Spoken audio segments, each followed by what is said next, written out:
Fernando Aguerre, fundador de RIF. El éxito de RIF iba a destruir el poder de la hermandad. Luchábamos contra una máquina que quería crecer y nosotros estábamos contentos con no crecer. Genio había salido de la lámpara y no lo podíamos controlar. En casa éramos muy emprendedores, vivíamos a 10 cuadras del mar. El mar no hay edad, no hay raza, no hay estado social, económico. El mar es para todos. Padres, volvimos a casa y nos dijo, bueno, ¿cuántas tablas ahí se rompen por día? Yo la voy a comprar y ustedes me la tienen que pagar. Mi hermano me escribió una carta que estaba todo muy bien, tenía la mitad de un surf shop. Estaba contento, que para ser feliz lo único que le faltaba es que estuviera yo. Mi vieja se entera lo de la carta y me compró un pasaje de ida. Yo me había recibido abogado y 20 días después estaba en un avión, me había despedido de todos. Ella tenía 26 y en ese momento me sentía... ¿Grande, ponele? Sí. Pensé que era demasiado tarde para empezar. En la antigüedad la pena más grande no era la de muerte, era el exilio. Compramos un contenedor de hotel y vendimos 3.000 pares de los 15.000 pares. Nosotros teníamos plata para patrocinar atletas. Llamamos al de la revista, viene y nos visitan y nos dice cuánto valía una campaña, va a ser el ahorro que tenemos. Pasamos de 18.000 pares a 100.000 pares. ¿Qué? ¿100% todos los años crecían? Y varios años hicimos hasta llegar a 2 palos. Venían los clientes a las expos y nos decían, che, ¿por qué el producto no hace un poquito más choto de calidad? Empezamos a seguir hasta que encontramos un tipo y nos dijo, bueno, o salen a bolsa o venden. Ya tenían presencia en 100 países. Era una multi picante. Pero con 2 dueños que no tenían vocación de empresarios de eso para el resto de su vida. No estábamos dispuestos a sacrificar la relación personal. No estábamos locos. Era una marca seria, una marca top 5 del mundo de surf. El contador nos dice, no, ustedes no pueden los dos viajar en el mismo avión. Si se cae el avión, se mueren los dos. Y dice, el problema es tuyo, amigo, yo me morí. ¿Vos creaste la cola RIF? Hablame de tu sueño de que el surf sea olímpico. Hicimos casi 100 entrevistas. Nunca escuché la palabra espíritu empresario. El maestro es el mar. Si te va mal, uno podría abandonar, pero volvés. Pero remala con toda la fuerza, como si fuera la última hora de tu vida. Después de todo, el trabajo es una parte de tu vida. Enfócate en lo que te hace feliz sin hacerle mal a un tercero. La Fábrica Podcast. Creando valor.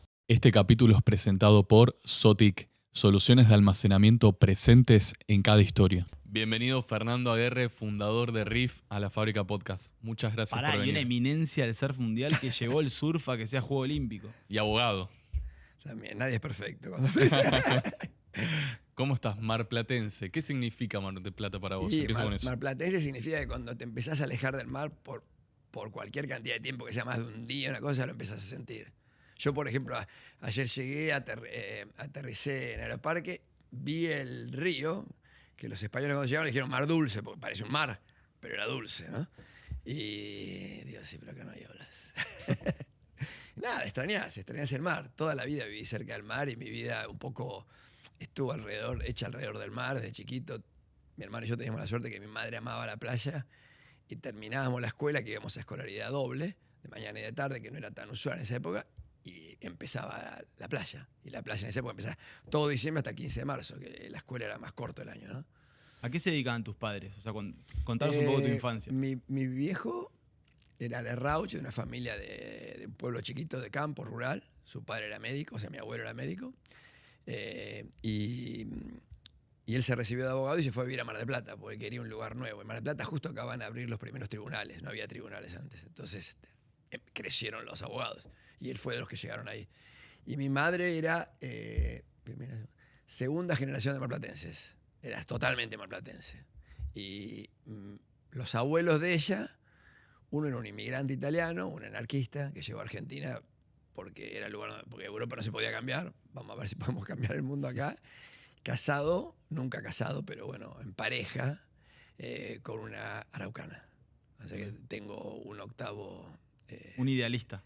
Sí, y un octavo también de sangre de la tierra, sangre originaria, ¿no? Bueno. Te da una perspectiva. Y del lado de mi viejo eran todos de campo,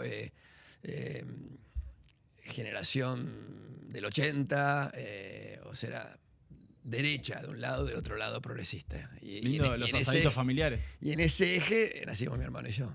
En esas dos uniones de dos ¿Cuántos grupos. años se llevan? ¿Cómo se llama? Santiago, tu hermano, ¿no? Mi hermano se llama Santiago Javier, acá era Javier, pero como se fue a Estados Unidos, nadie le puede decir Javier, entonces usó su primer nombre, que es Santiago. Y nos llevamos 20 meses. Ah, mira, y la conexión con el mar, ¿empieza más o menos a qué edad? De nada, porque a mi madre le gustaba nadar en el mar, era nadadora de aguas abiertas, o sea que ella se iba a la playa y se iba a nadar, no sé, 40 minutos, una hora. Entonces nos llevaba a la playa nosotros. Pasábamos el verano en la playa. Y primero jugando con las olitas en la orilla, haciendo pocitos en la arena, donde empezó a ver un poquito de algo. Fue hace tanto tiempo que los únicos barrenadores que había, no había, por supuesto, boogies, bodyboard, como le dicen, no había. Eran de terciado y doblados, que eran unas tablitas que vienen de Inglaterra. En la década del 30 hay fotos, todos los ingleses iban al mar con estas tablitas de madera dobladas. Y anduvimos en eso 3, 4 años hasta que aparecieron los de Tergopor. Y los de Tergopor era como, wow, ¿viste? Flotaban, ibas, viste, a la chapa. Entonces cambiamos por eso. Y en uno de esos años, mi hermano le gustaba, íbamos a Playa Punta Iglesia, que es una playa del centro de la ciudad, y mi hermano le gustaba ir caminando hasta el Torreón, que en esa época no había toda la arena acá, era una punta de piedras. Entonces iba a buscar cangrejos, así, investigador, y un día volvió todo excitado que había visto unos tipos que en las olas venían parados, no acostados, como nosotros. Claro. Para nosotros el surf, hoy la gente dice surf y piensa en el deporte, pero surf en inglés es ola. O sea, surfing es el deporte que es oleando.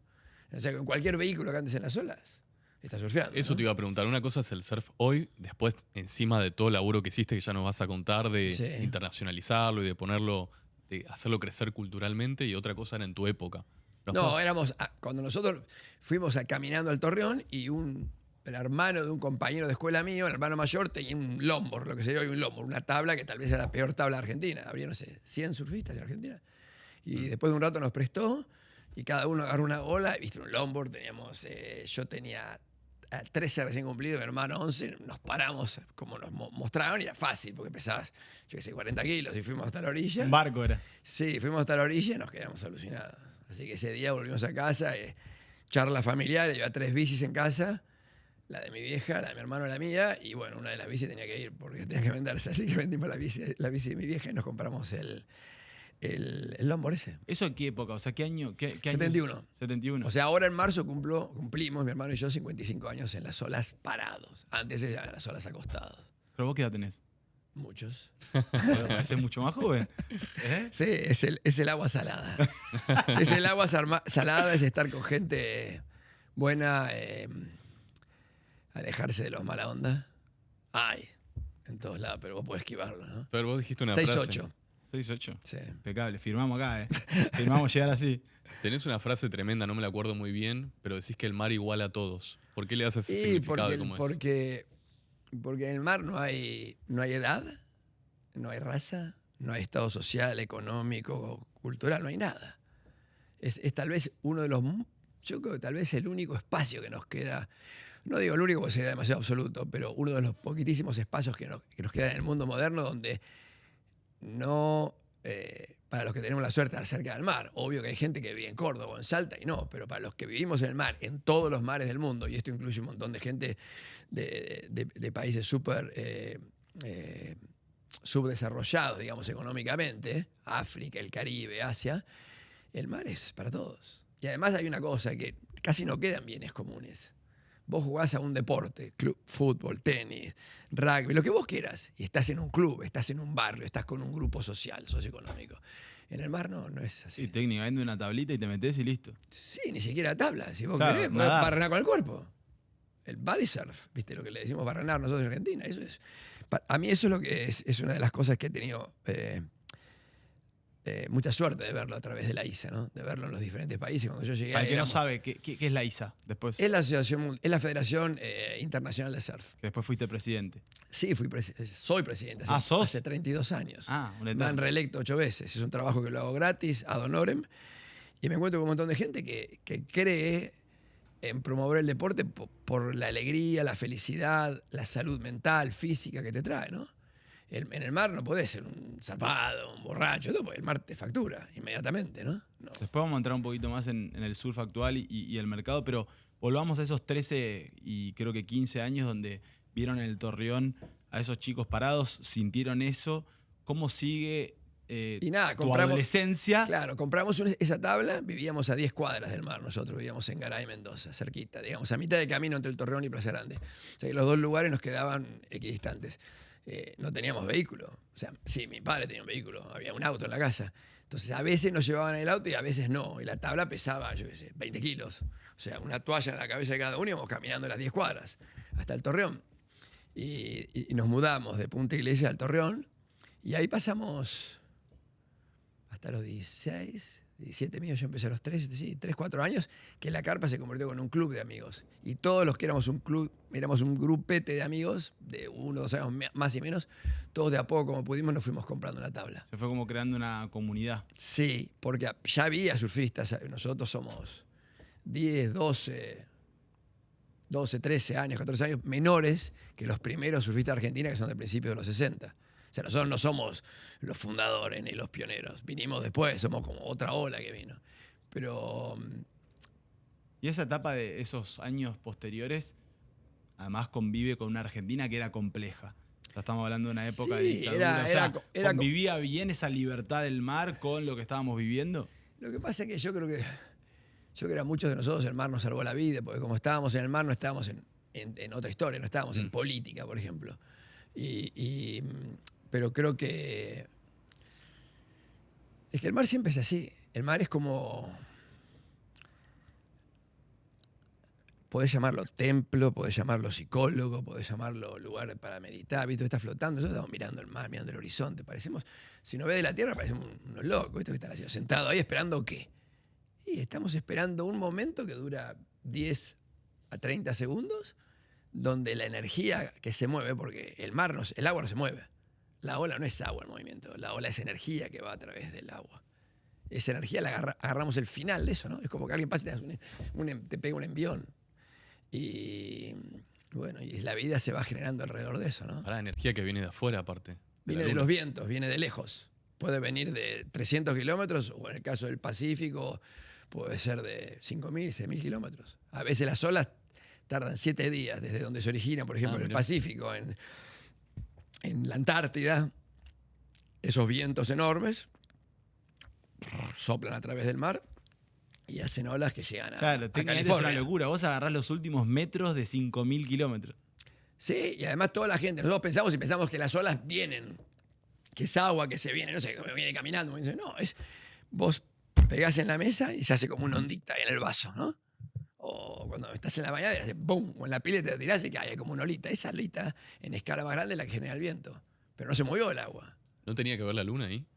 No, la luna, sí, la luna tiene influencia, pero no en fabricar las olas. Marea. En la calidad de las olas, porque es las mareas, y hay lugares que la marea baja es mejor, lugares que la marea alta es mejor. Entonces nos vamos convirtiendo en estudiosos de eso, ¿no? Y de esa pasión del mar, de ese deporte, digamos, ¿cómo pasás de querer vivir eso a que sea parte de tu vida en tu negocio o tu emprendimiento? Y fue muy chiquitito. En casa éramos muy emprendedores, ¿viste? Mi viejo... empezamos a sufrir en un lugar que había piedras y no había pitas, ¿viste? La que te agarran la tabla. Entonces vos te caías aprendiendo, te caes todo el tiempo y la tabla se iba a las rocas. La tabla de fidevillo se rompía. Entonces, y había una persona o dos personas que arreglaban tablas, pero tardaban mucho tiempo, te quedabas sin la tabla por ahí una semana y era una tabla para dos, o sea que no podíamos. Entonces nos fuimos a un lugar que vendían resina, un lugar que vendían productos químicos y empezamos a experimentar con arreglar la tabla. Por supuesto no sabíamos nada. Empezamos a clase y digo, mareda, una cosa. Y más o menos le agarramos la onda. Y empezamos a arreglar tablas nuestras y también tablas de los amigos. ¿Qué edad tenías ahí? ¿Y eso cómo? O sea, ese fue tu primer emprendimiento. Arreglar tablas. Un año de que empezamos, 14 años. 14 años. Ah. Sí, en el garage de casa, mi viejo sacaba el auto, poníamos 2 caballetas y arreglábamos las tablas. El otro día se las llevamos a la playa. Y claro, y todos los chicos dijeron, chao, esto es lo mejor, que la arreglen los AR. Pero el problema era que no teníamos capacidad para arreglar tantas tablas. Entonces mi viejo nos llevó a un lugar que vendían máquinas industriales. Vimos una lijadora industrial y en vez de lijar con la manito, con la lijadora, en 30 segundos hacías el trabajo de 10 minutos. Y no sé, ponle que valía el equivalente hoy de, no sé, era mucho dinero. En ese momento eran como si fueran $100 de hace, no sé, 40 años, 50 años. Así que, por supuesto, no la podíamos comprar. Entonces, mi padre, volvimos a casa y nos dijo, bueno, ¿cuántas tablas ahí se rompen por día? Tanto. ¿Cuántas tablas pueden arreglar por día? Tanto. Bueno, yo la voy a comprar y ustedes me la tienen que pagar. Mira. O sea, yo hago de banco. Y calculamos que para el final del verano, si las cosas nos iban bien, íbamos a haber pagado una parte importante, por ahí 2/3 partes de la tabla. Y antes de que llegara el fin de febrero, ya la habíamos pagado toda la tabla, toda la máquina. Feri, ¿cómo sigue tu vida? Porque vos después estudiaste abogacía. Al año siguiente, un amigo trae de Estados Unidos la primera pita. No se rompe más las tablas. Te rompió el negocio. Te cagó el negocio. Y no sé qué hicimos. Vimos en alguna revista cómo la fabricaban. Era un tubo de goma con una soguita. Entonces el tubo de goma se estiraba, pero para que no se estire sin fin, adentro iba una soguita que le hacían un nudo de cada lado. Vimos una que la trajeron de Estados Unidos. Entonces fuimos a la casa que vendían productos de hospitales. Y compramos la gomita de látex que la probamos sin nada y se estiraba 4 metros, la tabla no volvía o se cortaba. Entonces compramos el hilito, le hicimos el nudo, aprendimos a hacer y empezamos a fabricar pitas. Te transformaste. ¿Y? Y bueno, nos fue bien, empezamos a meter pitas. Qué locura. Claro. Y después ya yo estaba en la playa donde íbamos, también había una pequeña feria artesanal, que era una cosa muy loca, le decían la feria de los hippies en ese momento. Estamos hablando del principio de los 70. Y a mí me gustaban las herramientas, en casa había unas herramientas y me enseñaron a hacer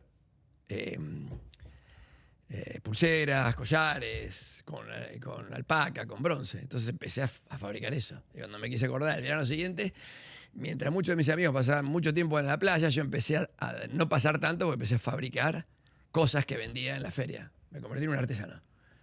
Y, O sea, tenías 3 años de laburo y ya tenías 3 emprendimientos. no, antes. Pero nosotros de chiquitos, yo qué sé, en un baldío plantábamos rabanitos y se los vendíamos a los vecinos. O sea, siempre Juntábamos los diarios de todos los vecinos, éramos como recicladores, pero la palabra reciclar no existía. Venía un tipo que se llamaba botellero, que compraba botella, vidrio, lata, cartón y diarios. ¿Pero por qué estabas tan metido en eso? ¿Tenías un tema económico que querías progresar? No, mi ¿Por viejo qué? nos daba una cantidad de dinero por el sábado. Cada sábado te daba la cuota semanal. Pero nunca alcanzaba. Y si le pedíamos a mi hijo era medio agarrado, ¿viste? Él nos decía, ustedes pueden trabajar, tienen, ¿viste? Y entonces nos inventaba historias y aprendíamos. Yo tenía, creo que 8 o 9 años y había un juego que se llamaban payanas, que eran 5 piedras. Sí, Que se sí. tiraban al aire, 1, 2, 3, 4 y 5. Y si las agarrabas bien, seguías jugando. Si se te caía una piedra, perdías. Entonces mi hijo nos llevó enfrente al cementerio, estaban donde hacían las lápidas, que era mármol. Nosotros usábamos piedra, pero una mierda. Y fuimos al cementerio, mi viejo nos mostró, pedimos un pedazo de sobrante de mármol, nos fuimos a casa y con un martillo lo rompíamos, y unas peditas lindas y las lijábamos en el costado de la vereda. Íbamos a una escuela privada de Mar del Plata y eran las mejores Se la vendían a los payanas. pibes. Las mejores payanas eran las nuestras. Empezamos a vender payanas.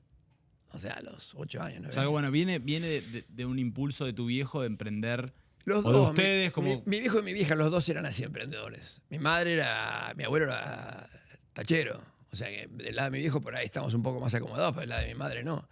O sea que y ella se casó muy joven. Yo nací cuando mi madre tenía 17. O sea que, pero ella también era emprendedora. Porque ¿Y en la cómo tipo- antigüedad, el modelo antiguo era el padre trabaja, la madre está en la casa, el padre le da plata para que haga las compras. O sea que la mujer depende de la plata del esposo. ¿Y por qué te fuiste entonces? ¿Te gustaba la parte comercial y te fuiste para abogado? Claro, yo ¿Por te iba a legado contar eso, familiar? te veo, No, digo, no sé, no, pero con esa onda, 25 emprendimientos, digo, no me hubiera imaginado que hubieras No, elegido abogacía. No, porque seguía emprendiendo. Todo el tiempo emprendía. Más o menos a los 15 años tenía un Winkofon, que era un coso que pasaba discos de vinilo, y mi amigo tenía otro, mi hermano, el ruso, y con los dos los juntamos y armamos un equipo de DJ y empezamos a pasar música en los cumpleaños de 15 y todo, y de repente un año después estaba organizando fiestas. Alquilábamos los clubes de Mar del Plata y hacíamos fiestas. Pegábamos los pósters chiquititos en las escuelas y de repente había 200, 300, ¿verdad? Tenían 1000 chicos que nos seguían. Entonces, no teníamos ni registro ni nada, pero cada uno tenía su moto nueva. Yo tenía un Behari antes de tener registro. Éramos normal. Había mucha gente que no tenía registro, ¿no? Y entonces seguía haciendo eso, pero yo en el fondo, de chiquito era intelectual. Yo leía mucho, leía ciencia ficción, leía libros de Julio Verne, me encantaba leer. No era el atleta era mi hermano, que era, viste, bueno en todo lo que hacía. Rugby, fútbol, tenis, natación, surf. O sea, vos en paralelo dedicabas mucho tiempo a la lectura. Me encantaba. Era medio marciano, era un nerd. No había computadoras. Ser un nerd era leer libros en esa época. No había, viste, todo lo que la tecnología. Fer, me llama mucho la atención. Para vos la libertad debe tener un significado muy importante y ahí quiero que me cuentes qué pasaba con la dictadura entonces a tus 20 años. ¿Qué te pasaba con la palabra libertad? Nosotros vivimos una época que mucho de lo que pasaba era oscuro. No se sabía lo que pasaba. A no ser que vos estabas adentro y sabías lo que te pasaba, pues te secuestraban a tu hermano o te llevaban a tu viejo o a un vecino, no sabías. Porque el plan era un plan de hacer que la gente desapareciera, que no estuviera. Estaban y ahora dejaban de estar. Y nadie sabía, nadie decía, nadie preguntaba. Había un solo diario inglés que se llamaba el Buenos Aires Herald, que hablaba, pero ¿quién leía un diario inglés? Nadie. Y hasta que en el 80 viajé a Europa 2 meses y es como que volví diciendo, che, flaco, este país es otro país. Hay un país que no sabemos. O sea, cuando vos fuiste al exterior y viste la realidad de lo que estaba pasando. Es que no lo veías acá. Yo creo que era una cosa increíble como estaba hecho. ¿Pero vos no estuviste en Cana por hacer una fiesta? Un torneo, perdóname. No. No. Una vez me llevaron en casa para hacer una fiesta escandalosa, sin permiso. Nos han merecido. Claro, es una fiesta. Pero no, yo creo que el tema más difícil de entender es que en ese momento no lo veías como que pasaba. Yo qué sé, yo estaba en primer año de Derecho, en el 78. Y había dos flacos con el pelo corto que parecían estudiantes, pero eran demasiado grandes para ser estudiantes. Y eran tipos de algún servicio de inteligencia que estaban ahí metidos para ver qué pasaba. ¿En la clase? Sí, en la facultad. No. Era normal eso. ¿Cómo pegó en Mar del Plata esa época? ¿Viste que hay lugares donde tenía como que Y pegó fuerte, hubo mucha. ¿Hubo mucho? Sí, claro. Es una ciudad universitaria, había. Mucho joven. Sí, había mucha gente joven. Sí. Creo que era el no mires, no es problema tuyo, no te metas, era como un poco la manera en que lo sobrevivimos, ¿no? Y el que lo sobrevivió la mayoría argentina, ¿no? Sí. Ahí perdón, dale. No, mentira. ¿Ahí empezás a pensar en que te querés ir de Argentina? No, Que nunca después- me quise ir de Argentina. En realidad nunca me quise ir de Argentina.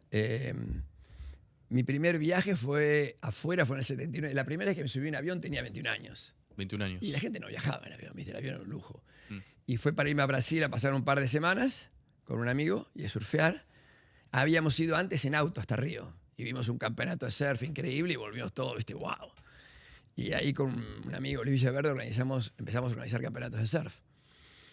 Y al año siguiente mi hermano me dice, tenemos que armar un surf shop. Había un surf shop de unos amigos, gente más grande. Pero acá. En Todavía Argentina. están acá. Se llamaba La Moana y empezamos el primer La Moana en ese momento, en el 79. Mi mamá, mi hermano y yo, un tercio cada uno. ¿Los tres? Sí, mi vieja era súper compinche.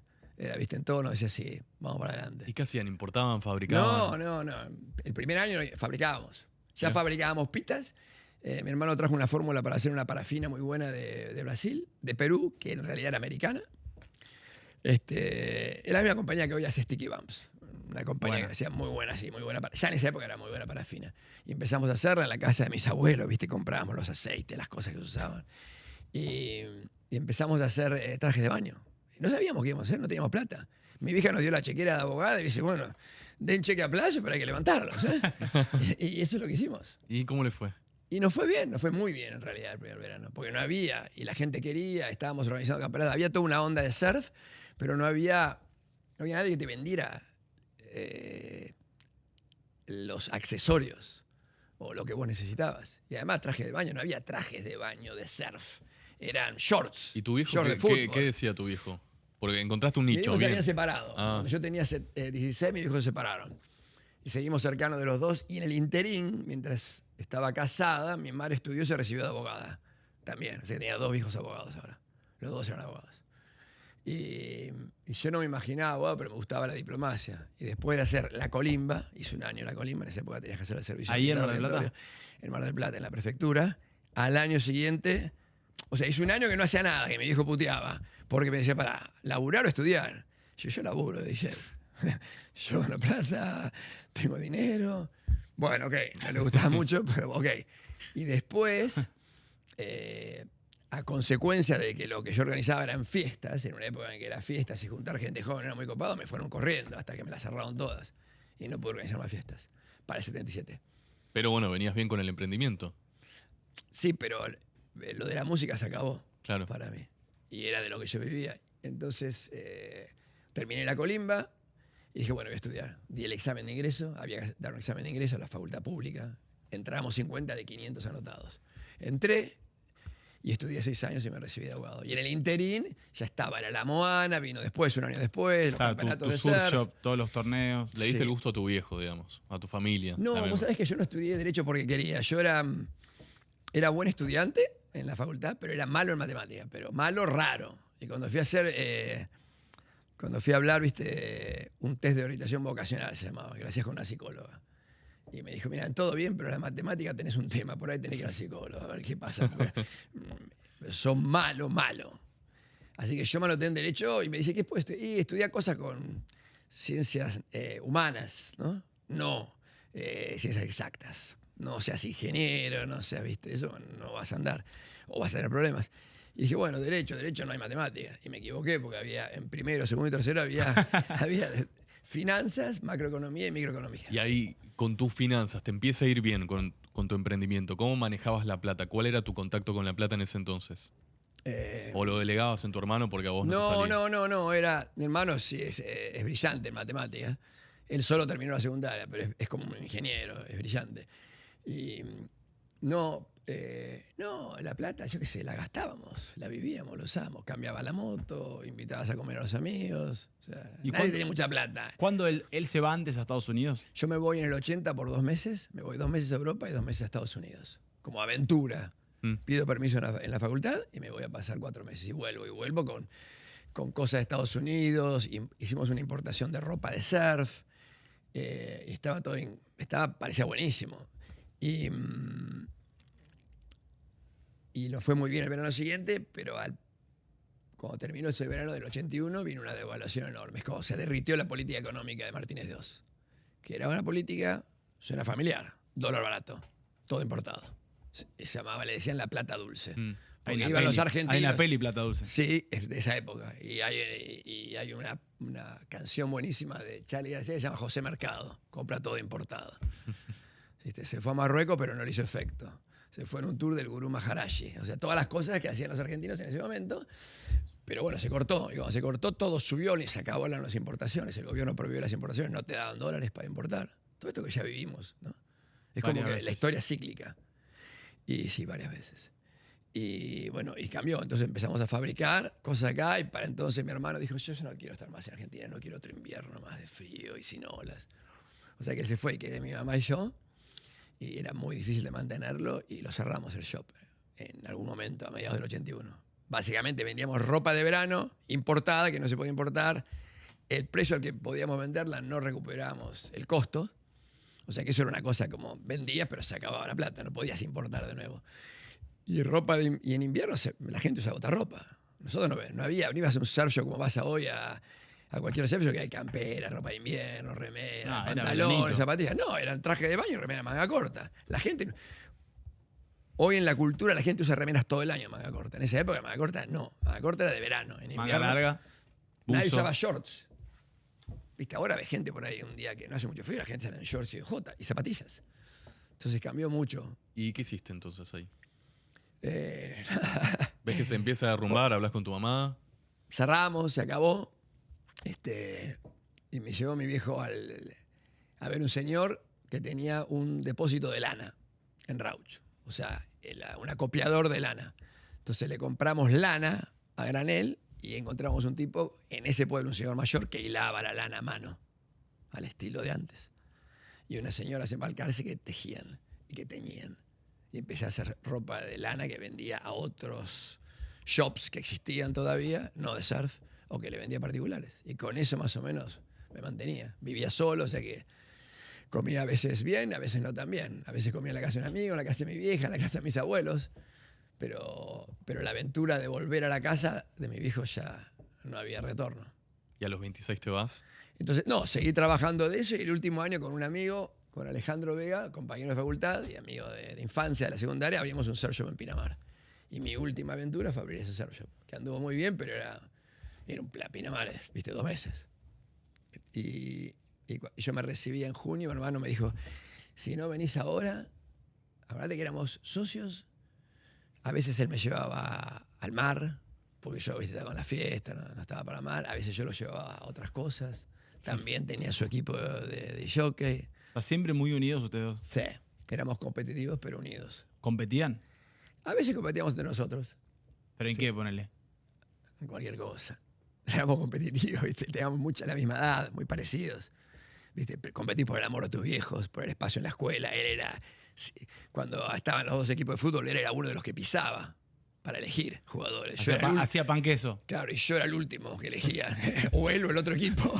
Entonces teníamos eso. Pero bueno, cada uno tiene sus fortalezas y sus debilidades, y eso es lo que hace que el yin y yang de un equipo funcione.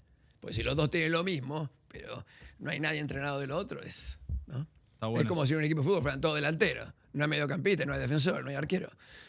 Está difícil, ¿no? Ojo, ahí creo que alguien, no sé si vos o él, está pegándole algo. No, es la silla mía que estaba muy cerca. Clic, clic, clic, clic. Para De acá para arriba estoy tranquilo, de acá para abajo se mueve la silla. Ahí está. Che, ¿y cuándo te lleva? O sea, ¿cuándo te dice, che, venite ahí a Estados Unidos? No, entonces yo me voy y le cuento. Yo pensé que era al revés, que él No, había yo ido fui antes. en el 80. Yo también. Yo fui 4 claro. meses en el 80. Él se quedó acá, él fue a Perú. Mi hermano era inteligente. Yo estudiaba Derecho, él no estudiaba, se iba primero a Brasil 2 años seguidos, después a Perú 2 años seguidos a pasar el invierno. Viste, los marplatenses nos vamos a pasar el invierno, muchos, cuando sos joven. Ganás plata en verano, como la cigarra, ¿no? Y en invierno a gastarlo, lejos. Y sobre todo en un lugar que haya olas o que haya calor. Y cuando volví le contaba las cosas de California. Bueno, y al año siguiente, en el marzo, me dijo, yo me voy. Y se fue él, colapsó la economía, colapsó la ala Moana. Ahí está, ahí es cuando... Y él se fue a California. Y empezó, bueno, se hizo un viaje, el viaje soñado. Hoy mucha gente lo hace en ese momento, se fue a Perú. Yo me fui a verlo en Perú, estuvimos un mes en Perú surfeando olas en Punta Hermosa, donde está Punta Rocas. Y después él siguió su viaje, se fue a Chile, se fue a Isla de Pascua, se fue a Tahití, que no había casi Tremendo, surfistas. en esa época, aparte. Y, no, increíble. Y de ahí se fue a California. Y ya en California le quedaba poca plata, terminó con un amigo que yo había conocido, que era un argentino-americano, donde me había quedado en la casa, y se conectó y empezó a trabajar, a organizar campeonatos de surf. Porque ella sabía.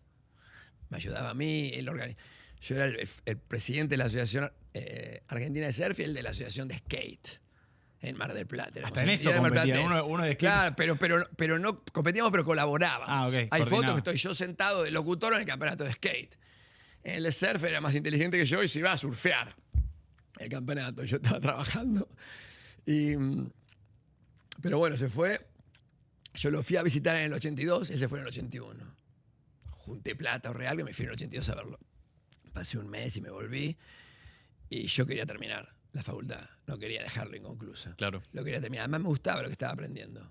Me daba disciplina, me obligaba. ¿Viste? A mí me gusta la historia, la economía, filosofía. Eran 36 materias en ese momento. Yo creo que era una educación general bastante buena. Y además me obligó a disciplinarme, porque nosotros éramos bastante salvajes.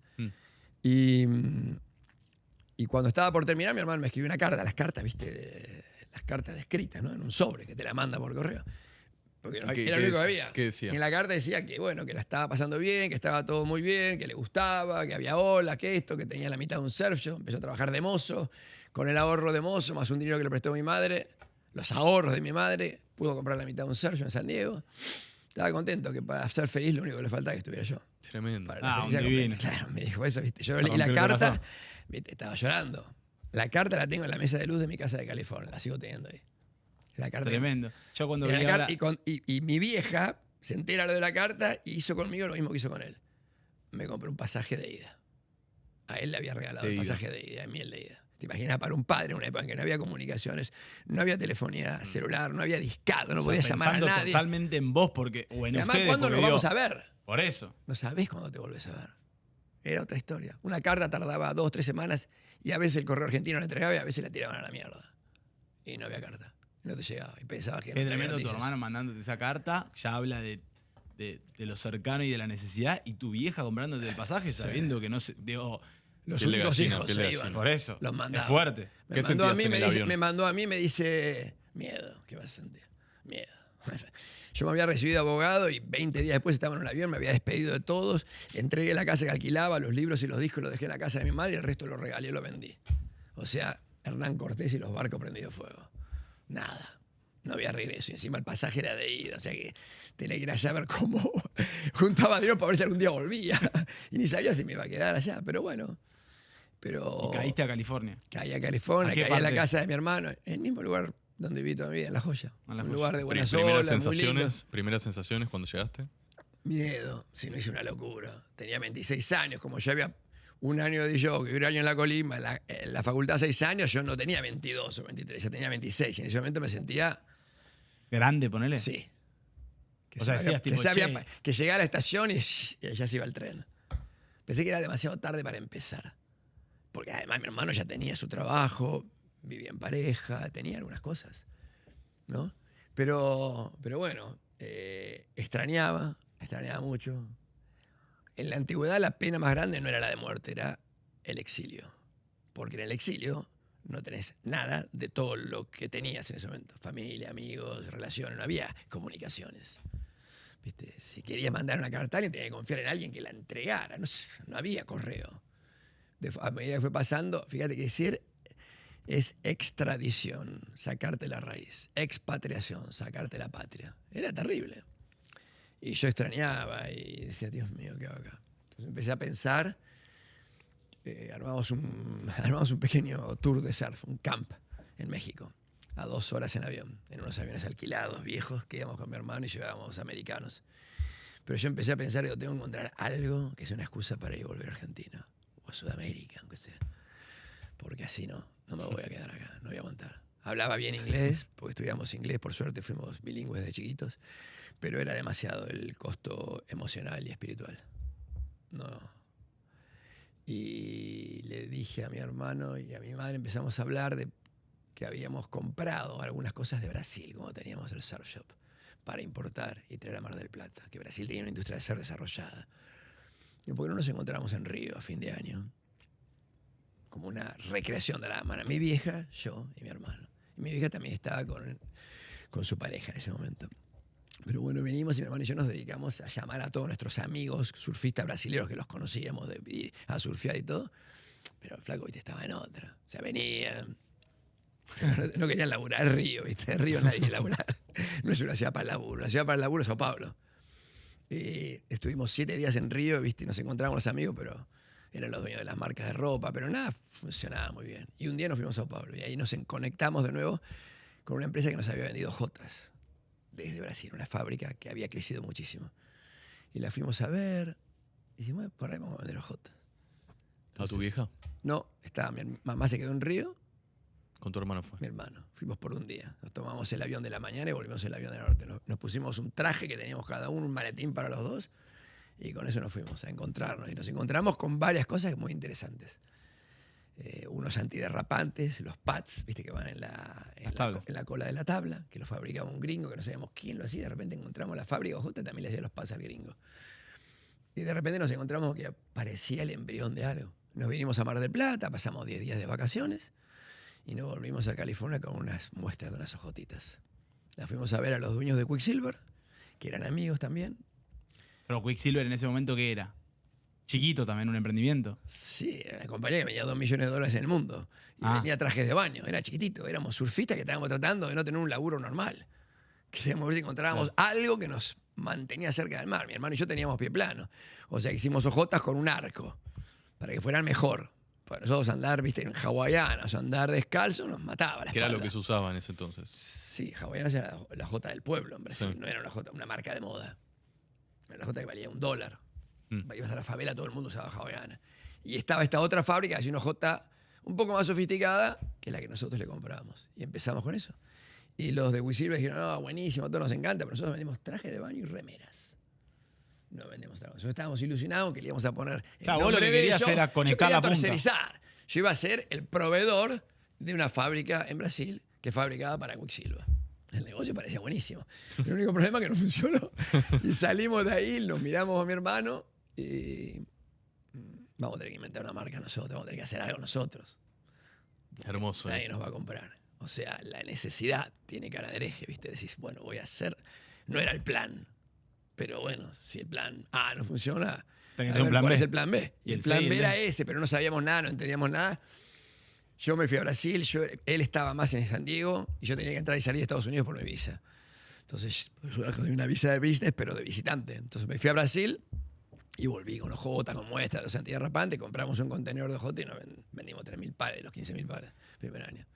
Y encima las compramos y en la fábrica alguno se colgó, le pusieron el cartoncito que decía Riff, que le habíamos inventado la marca, pero no las etiquetitas. Si le sacabas el cartón, las fotos no tenían marca. 15.000 pares de hojotas sin marca. Y tenían el diseño con la... Las habíamos diseñado con rayas y con colores, eran diferentes. Okay. Pero, viste...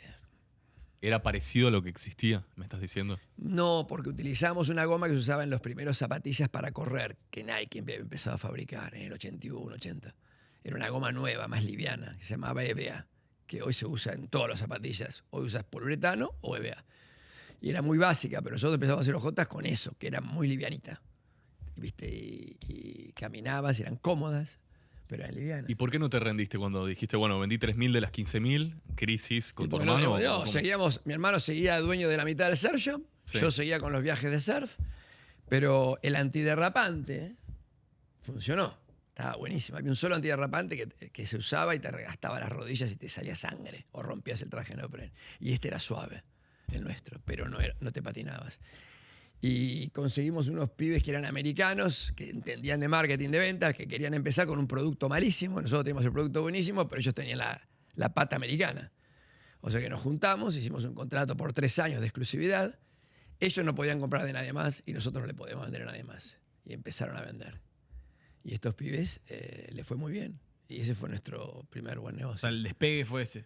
Vendimos en 3 años 250.000 antiderrapantes. Mierda. Que ellos los vendían con su marca, pero nosotros éramos proveedores exclusivos. Y con eso pagamos algo más para aprender. Ya las ojotas venían con la marca, empezamos a hacer un poco de publicidad en la revista de surf, nos empezamos a infiltrar porque era un negocio muy de americano. Nosotros éramos los únicos no gringos. Eran americanos, australianos, sudafricanos. No había latinos. Sí, porque es bastante loco que en el mundo del surf, donde Argentina obviamente tiene algunas personas, pero no es relevante como esos 3 países que decís. No, Y además, que vos de y repente además hayas- Brasil no existía como mundo de surf. No existía, no había. Brasil era el lugar de fiestas, de caipirinha y carnaval. Había una colonia de surf muy chiquitita. Entonces pero bueno, ¿Qué significa Riff? ¿Por qué pensaron yo en ese estaba, nombre? yo estaba una mañana en esta casa que tenía mi hermano, un departamento que éramos 5, en un departamento de 3 ambientes, pero al lado del mar. En un lugar que se llama Windensee, que es un lugar increíble, olas en La Joya. Y se escuchaba, con la ventana abierta, obvio que no había aire acondicionado, o sea, con la ventana abierta parece fresco, se escuchaba. Yo me desperté por el ruido de las olas, estábamos a 30 metros del mar, y pensé, the waves are hitting the reef hard. O sea, las olas le están pegando al arrecife duro, reef es arrecife. Y las olas buenas en el mundo rompen en arrecifes, muchas olas buenas. Hay algunas que son de arena, pero la mayoría son de arrecifes. Y pensé, Riff, qué loco. Es una señal, boludo. ¿Qué No, marca? no, tuvo una señal. No, tuvo- y qué loco, digo. Y entonces pensé, bueno, por ahí puede ser Riff, pero no teníamos marca. Al principio no teníamos marca, antes de ir de Marco Polo a Brasil a poner el primer pedido, no teníamos marca. Y nada, le dije a mi hermano, a las 9 de la mañana llamé al abogado, no había internet, por supuesto, para que el abogado averiguara si la marca estaba disponible. Y nos dice que sí, que la marca estaba disponible, pero también había otras marcas con Riff y algo, y que tal vez eso nos iba a poner problemas, entonces que mejor era registrar la marca con 2 palabras, para tener mejores chances de registrarla. Y digo, sí, pero otra palabra. Me dice, ¿ustedes, las OJ esas, no son de Brasil? Le digo, sí, ¿por qué no ponen Riff Brasil? Dice el abogado. Le digo, bueno, ponen Riff Brasil, yo qué sé, lo que vos digas. Si el abogado dice que así es mejor, así es mejor. Hay que hacerle caso al especialista. Entonces empezamos registrando Riff Brasil. Y fue Riff Brasil por 10 años. Hasta que nos dimos cuenta que las marcas que tenían, la marca se hizo conocida y que pudimos registrar Riff. Ahí se convirtió en Riff. Así que ahí es... De ahí salió ¿Y Riff. cómo fue el despegue entre, no sé, vendiste los pads, te fue bien? No, el despegue fue simple. A los 2 años, con los pads nos iba muy bien, pero nadie nos daba bola con las OJ, ¿viste? Vendíamos, el segundo año vendimos, no sé si 15.000 o algo así. Por supuesto que no alcanzaba ni para sostener una oficina. La oficina estaba en el fondo del surf shop y después una oficinita chiquitita que compartíamos con Rusty, el shaper de tablas, que estaba recién empezando ahí en San Diego. Y nada. Ingresamos dinero, pagamos nuestro alquiler, la comida, mi hermano con el surf shop y yo con los viajes. Y nos dimos cuenta que los pads nos estaban empezando a dar dinero. Teníamos un ahorro. Y entonces llamamos a una de las 2 revistas, había solo 2 revistas grandes en Estados Unidos, Surfing y Surfer. En la época de las revistas, ahora no hay más revistas. Y en el mundo ese no había redes sociales, no había nada. O tenías una marca que hacía campeonatos que era carísimo, o tenías una marca de ropa que era carísimo, que patrocinaba a los atletas. Nosotros teníamos plata para patrocinar atletas. Entonces llamamos al de la revista, viene y nos visitan y nos dice cuánto valía una campaña. Y le dije a mi hermano, mira, le digo, vamos a hacer una campaña de 6 publicidades, página entera, color, en la revista. Se me dijo, eso va a ser Carísimo. el ahorro que tenemos. Claro, o sea, ¿cuál ¿Cuál Sí. era el ahorro y cuánto te costaba, por ejemplo? O sea, ¿cuánto jugaste ahí? 30 lucas. O sea, las 30 lucas las jugaste ahí. Todo. El 100%. Todo. ¿All-in? Olin. Mierda. Y pensamos, teníamos una oficinita chiquita, y pensamos, si esto no anda, vamos para atrás y nos quedamos trabajando desde la casa. Los paches, Sí, sí. nada más. Y abandonamos las ojotas. Y en ese momento, con esa publicidad, de repente negocios que no nos daban bola nos empezaron a llamar que querían ver la colección. Por la publi. Y lo que pasó más maravilloso es que en ese momento las marcas de ropa no fabricaban ojotas, fabricaban ropas. Y las marcas de neopren, que eran Rip Curl y O'Neill, solo fabricaban neopren. Y las marcas de ropa, Billabong, Quicksilver, solo fabricaban ropa, pero calzado no. Entonces, los vendedores, que eran vendedores ya pesados, de marcas de ropa, conocidos, con contacto, con redes de clientes, nos empezaron a llamar, che, las ojotas de ustedes, ¿tienen algún representante en Florida? No, bueno, ok, nosotros nos gustaría representar la marca en Florida. Bueno, en New York, no, en Hawái, no, en Puerto Rico, no tenemos representante en ningún lugar, entonces, no tenemos nada. Se eran todos territorios Pero nuevos y tenías- ahora los mejores vendedores querían vender Riff. Entonces pasamos de, no sé, 15.000 o 18.000 pares a 100.000 pares. Wow. Solo, digo, como consecuencia de esa... Porque podíamos llegar a los compradores, Pará, a y los la- dueños de las tiendas. ¿Y la ¿Qué- fábrica qué- de Brasil qué te dijo? No, la fábrica estaba feliz, pero además, como no llegaban, porque no habíamos comprado tanto, empezamos a mandar las ojotas por avión, por carga aérea. Y ganábamos menos, pero las ojotas eran baratas, porque eran brasileras. O sea que igual el negocio funcionaba. Entonces, ya el año siguiente, que teníamos 100.000, dijimos, vamos, surfing teníamos, vamos a una página en Surfer, a las 2. ¿A las 2? A las 2. A 2 puntas jugaron. Y duplicamos las ventas de nuevo. Y le digo a mi hermano, nos vendieron una revista, nos consiguió la página 3, que es la primera página. Cuando se abre la revista, la página que ves de la derecha es la página 3. Pero en la página 2 ninguna marca grande las quería porque querían página doble y en la marca hay una marca de anteojos. Entonces nadie quería eso. Una publicidad enfrente de una marca, otra marca no va. Nosotros sí, yo la agarré.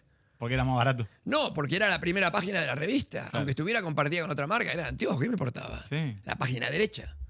Es la página importante. Y hicimos un año de ahí, en las dos revistas, ya la gente nos miraba.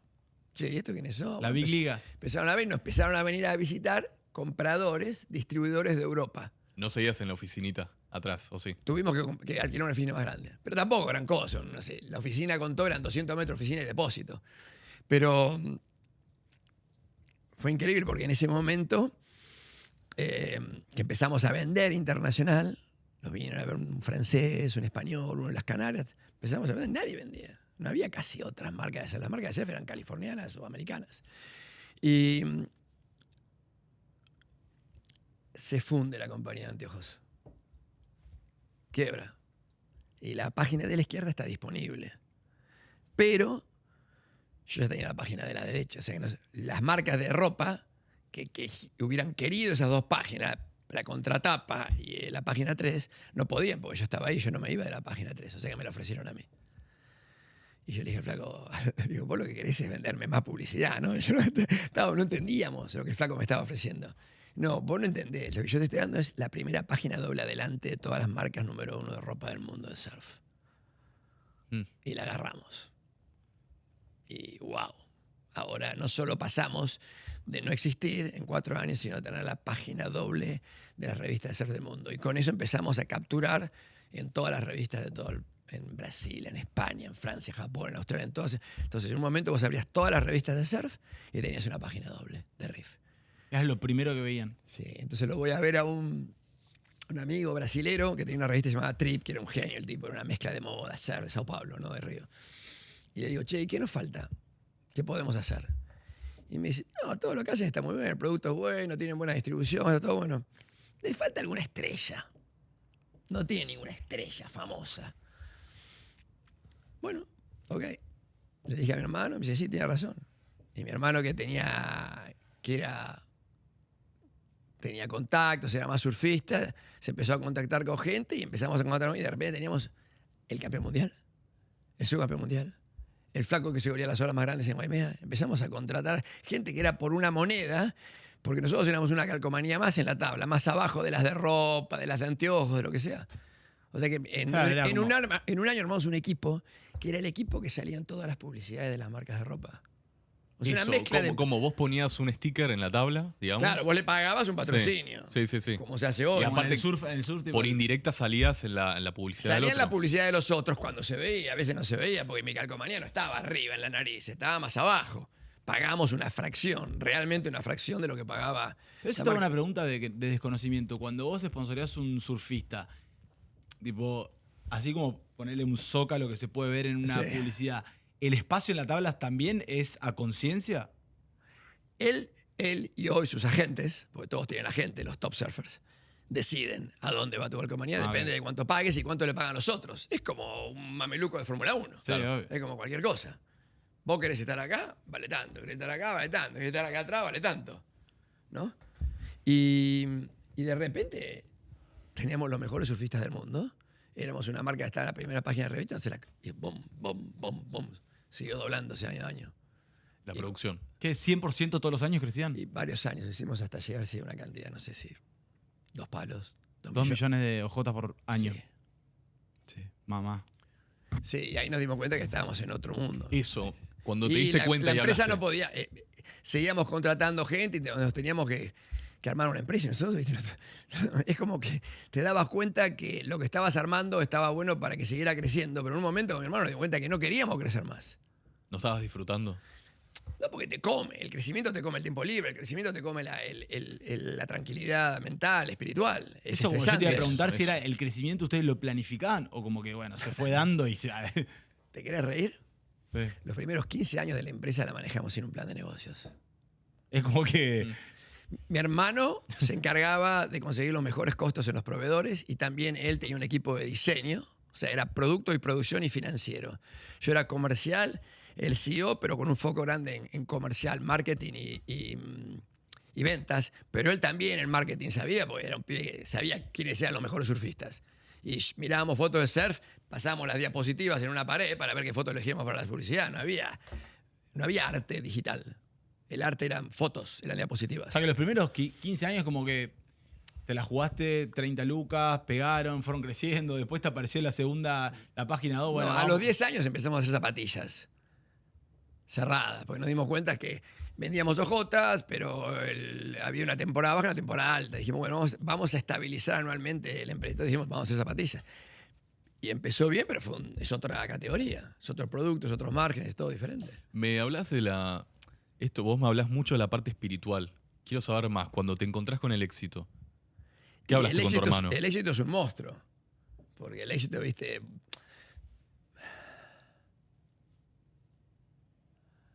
Nos enseñaron a todos de chicos que necesitamos ganar suficiente para tener tu techo, la educación, la ropa, para armar una familia, todo eso.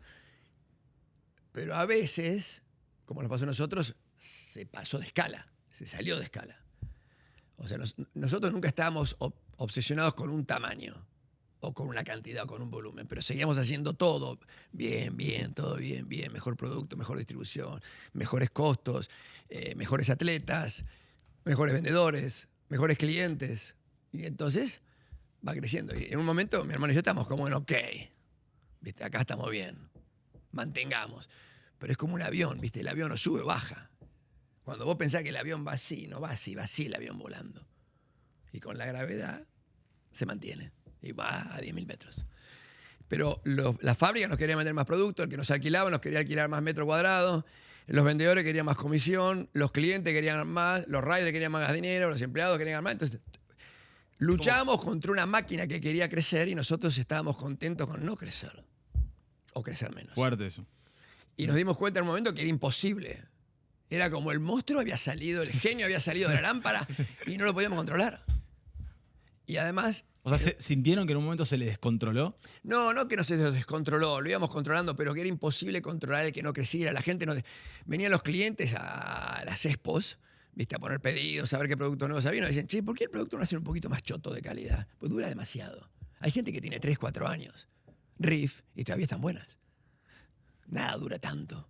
Y nosotros diríamos, no vamos a hacer ojotas, ¿viste? Sandalias de mala calidad. No, vamos a hacer ojotas. Yo qué sé, yo ahora hace poco me encontré con un tipo que tiene hace 20 años un par de ojotas Riff y las usa en verano, todos los veranos.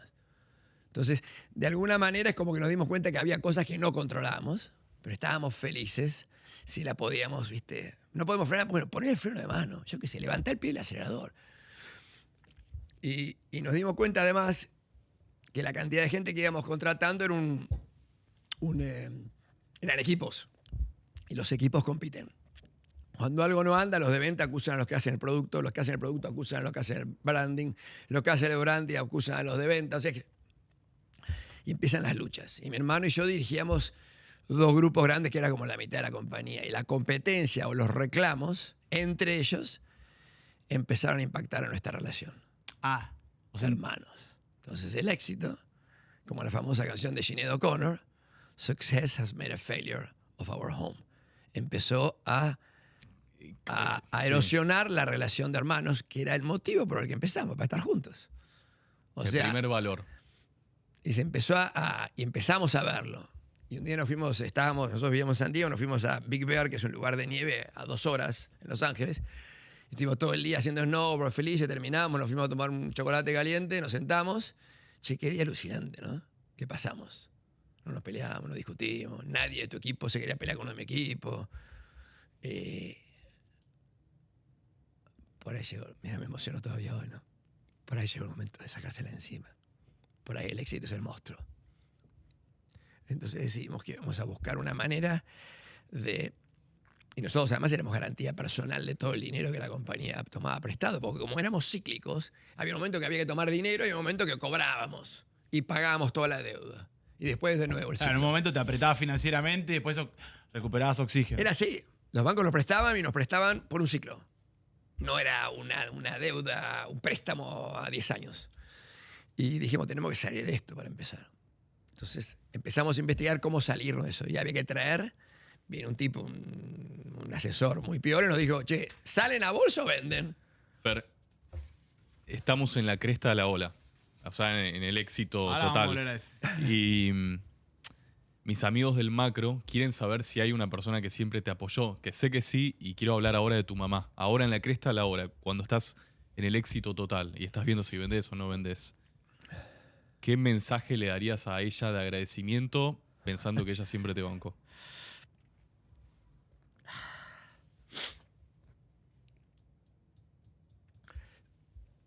Mi viejo era muy creyente en nosotros y sobre todo nos educaba operativamente. A pesar de que él no era empresario, nos puso pilares, cimientos. Mi vieja creía absolutamente en nosotros de la misma manera, pero además nos creó una constante y perpetua esperanza de que íbamos a encontrar la manera, de que estuviéramos perdidos en el laberinto tenía una salida y que lo íbamos a encontrar. Nos dio esa confianza. A mí, bueno, a mi hermano también, mi hermano es más corajudo que yo, pero a mí que yo era, inseguro, es como que ella sin saberlo fue fabricando esto, ¿no? Haciendo esto. Fue tejiendo. Nosotros, sí. Y de hecho, ella es la que, cuando yo recibí la carta, me dice, tenés que ir a Estados Unidos a estar con tu hermano. ¿No? Es como que tenés que irte y no sé si te voy a ver alguna vez en la vida. Era el gesto máximo de amor. No, una locura. O sea, es... Y cuando mi hermano le devolvió el dinero a mi vieja, de lo que le había prestado mi vieja para el local, para comprar la parte del local, y le iba a devolver el dinero, mi vieja le dice, no, invertilo en RIF. Qué genio. O sea que mi vieja entró de socia menor con el 5% de RIF. Y tuvimos otros inversores que fuimos recomprando a través de los años, que se fueron muy felices, y la única que no vendió fue mi vieja. Llegó hasta el final del final. Número 1. Bueno, volvamos a la parte esa donde, estaban en Big Bear. Big Bear, dijiste. Sí. Y bueno, después el chocolate caliente, como que vos sentiste, che. Nos dimos cuenta los dos o sea, que teníamos que salir. Un clic. Sí. Teníamos. O sea, porque los dos teníamos chicos porque querían chiquitos. cuidar primero la relación familiar. Porque el éxito de RIF iba a destruir el poder de la hermandad, le decíamos nosotros. La relación que tenemos, decíamos, el poder de la hermandad. De a uno nos va bien, de a dos nos va a ir muy bien. Porque además, como somos complementarios, es, muy fuerte. Lo que a uno le falta lo tiene el otro.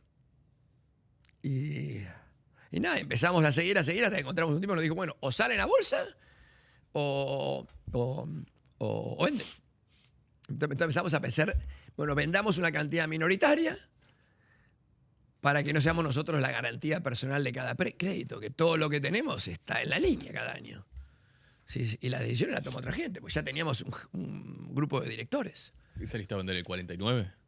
¿Cómo? ¿Saliste a vender el 49%? Empezamos a pensar en eso y el flaco dijo, no, nadie que compra el 49, en pedo. Control. Claro. ¿Qué te Y da cuando mal, dijeron, Martín? nosotros no sabemos nada, nunca habíamos comprado y vendido empresas. Y cuando nos dijo, le dijimos, bueno, ok, ¿a dónde vamos? Entonces mi hermano dijimos, no, vendemos todo, chao. No quiero. Entonces empezamos a trabajar en todo eso y en la mitad de que teníamos ya, viste, salió el book para que la gente, las empresas vean y los números y cómo van y las perspectivas de crecimiento, todas las que quieren ver a alguien que puede estar O interesado. sea, ¿no? ustedes tuvieron que preparar presentaciones como para mostrar la empresa. Era como Sí, mostrar el producto. Contratamos a Deloitte. Ah, grosso. Claro, contratamos a Deloitte y a un broker de compra y venta de empresas. ¿Y qué era en ese momento Riff? O sea, ¿cuánta gente trabajaba? O sea, ¿y cuánto tiempo pasó desde que arrancaron? Empleados en nuestros la- eran 300 empleados en Estados Unidos, pero había 5.000 personas que trabajaban en el mundo a través de distribuidores, vendedores. No hablo de locales, de O sea, tiendas. muy grosso era. Claro, 100 países. O sea, Riff, en el momento que ustedes estaban en Big Bear, ya tenía 300 personas directas, Sí. 5.000 entre indirectos. Sí. Ya tenían presencia en 100 países. Sí. O sea, boludo, era una multi picante. Sí, pero con dos dueños que no tenían vocación de empresarios de eso para el resto de su vida. Muy loco. No estábamos dispuestos a sacrificar la relación personal con el único hermano que tengo. Tengo una hermana mucho menor, el segundo matrimonio de mi viejo, pero mi hermano es mi socio. No, mi no había compinche. precio para esa relación. No había dinero Nos que dimos alcance. cuenta los dos que eso era, viste, una cosa que teníamos que salir. ¿Y cómo, desde nuestro desconocimiento, porque no lo sabemos, o sea, cómo es un proceso de venta? Bueno, contratás a Deloitte. Tenés que mostrar que lo que te fue de bien tiene posibilidades y viabilidad de continuar siendo bien. Mejor. Porque nadie compra un barco que está hundiendo. Compra un barco que navega. Pero también, por ejemplo, vos en Riff, yo leí que tenías una tarjeta que decía Jefe y Dreamer. Dreamer. Sí. Era como cagarse de risa. O sea, Dreamer es tipo soñador. O sea, vos, claro, vos te estabas cagando de Ahora, vos risa te y de querés- repente. O sea, No, cagándote de Yo risa. era el CEO. Pero en vez de poner CEO puse jefe, que es chief. En inglés es chief executive officer. Y Jefe. soñador. Y soñador, pues sí, porque Dreamer. Siempre fui Dreamer. Pero para, vos usabas el humor como una herramienta. Siempre. O sea, para vos el humor y la empatía son una herramienta comercial. O una herramienta para lograr algo. Es parte de la vida. Si no tenés humor, boludo, sos un líquen. ¿Qué es un líquen? Un zombie. Líquen, esas cositas que se pegan en el árbol, que eso no son ni vegetales, verdecitos, nada, viven del árbol. Sola nada. Claro, ¿viste? Yo, además, mi hermano y yo somos así, mi vieja era jodona, ¿viste? En una época que no se usaba, ahora todo el mundo usa lo que eran malas palabras. ¿Qué malas palabras? Ahora son todas palabras, pero palabras. Mi vieja hablaba así, entonces nosotros hablamos así, entonces la gente se reía, entrabas en una reunión y decían, fuck this shit. Y en inglés no se usa eso, es muy fuerte en un mundo corporativo. Nos escuchaban hablar y hacer chistes, mi viejo era jodón también. Nosotros también. Ah, vos tipo, de repente le das esa tarjeta a un banquero, che, préstame X, y vos decías jefe. Esta era la tarjeta, no, y la de mi hermano ¿Qué decía? decía president, Sí. o sea, yo era como el presidente del directorio, el chairman. Originalmente era chairman y CEO, después volé a la mierda ese y quedó jefe and dreamer. Y mi hermano la tarjeta decía president, y abajo, parece el humor de hermano, main slave. Esclavo principal. Como que era, ¿viste? El primer esclavo. Entonces la gente veía esta gente, estos pibes tan locos, pero no estábamos locos. Nuestro estado financiero, nuestra contabilidad, la Era cantidad de muy impuestos que sólido. pagaba era serio. Era una marca seria, una marca top 5 del mundo de surf. Wow. Y entonces dijimos, bueno, ok, a venderla. Entonces hicimos todo y cuando estamos a vender, en el proceso, hicimos un viaje con amigos, nos fuimos a la Mentawai, que son unas islas allá en medio de la nada en Indonesia, y estábamos surfeando. Siempre teníamos, todos los años, había negocios, pero había también familia y había viajes de surf. ¿Viste? No podía ser solamente trabajo. No era solo negocio, No, corporativismo, no, traje. no, nos tomamos 3-4 meses por año cada uno. Nos íbamos a la mierda. Y venía un día, me dice un flaco, me dice el contador, me dice, no, ustedes no pueden los dos viajar, veníamos a Argentina, no pueden los dos viajar en el mismo avión. Si se cae el avión, se mueren los dos. Le digo, ese problema es tuyo, amigo, yo me morí. Le digo, ¿qué me está diciendo? No. Y viajamos en el mismo avión. A viajar, a viajes de surf, a lo que sea, a viajes a la nieve. Es que no queríamos vivir, como no fuimos a una escuela de business, de negocio, ¿no? Nuestra educación era práctica, ¿viste?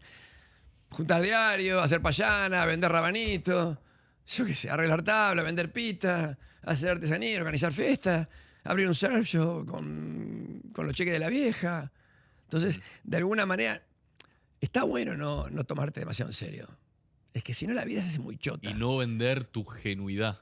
No, pues, no, además, yo qué sé, queríamos seguir siendo latinos, queríamos seguir siendo argentinos. De hecho, lo éramos. Veníamos todos los años. Yo todo ese tiempo seguía viniendo 3, 4 veces a Argentina. Y al poco tiempo, 7, 8 años, armamos una empresa en Argentina. Pero para, vendiste y me ahí, contás.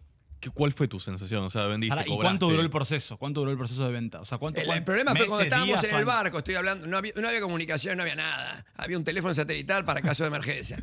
Entonces un día suena el teléfono satelital, mi vieja de Argentina. ¿Cómo están, chicos? Nosotros estamos en Indonesia, el país con más musulmanes del mundo, 250 millones, surfeando.